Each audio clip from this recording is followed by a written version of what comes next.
2017వ సంవత్సరంలో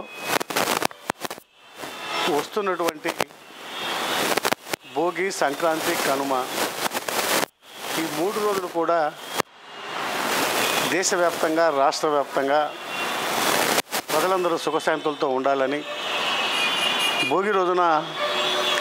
అందరూ కూడా సాంప్రదాయబద్ధంగా తలంటి స్నానం చేసి పిల్లలు, చుట్టపక్కలు, అల్లులతో సంతోషంగా గడిపి మరి 14 సంక్రాంతి రోజు, 15 కనుమ రోజు కూడా అందరూ సుఖశాంతులతో ఉండాలని, అలాగే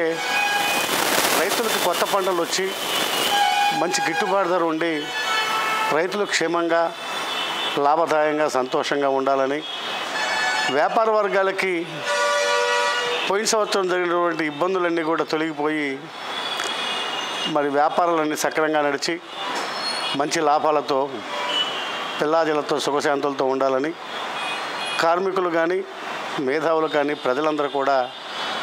భోగి, సంక్రాంతి, కనుమ రోజు సుఖశాంతులతో సంతోషంగా జీవితాంతం గడపాలని అమరావతి టీవీ ద్వారా ప్రజలందరూ కూడా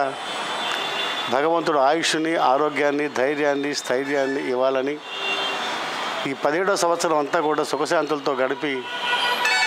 ఒక చిరస్మరణమైనటువంటి గుర్తింపుతో, అంటే 2017 అందరికీ బాగా ఉన్నది అని చెప్పే పరిస్థితుల్లో ఉండాలని చెప్పేసి ఆ భగవంతుని ప్రార్థిస్తున్నాం. ఛాంబర్ ఆఫ్ కామర్స్ ప్రెసిడెంట్గా వ్యాపార వర్గాలు, ప్రజలు, అలాగే మీడియా, రైతులు, కార్మికులు, మేధావులు, ఉద్యోగస్తులు, విద్యార్థులు అందరికి కూడా సుఖశాంతులు ఇవ్వాలని చెప్పేసి నేను అందరికీ కూడా భగవంతుని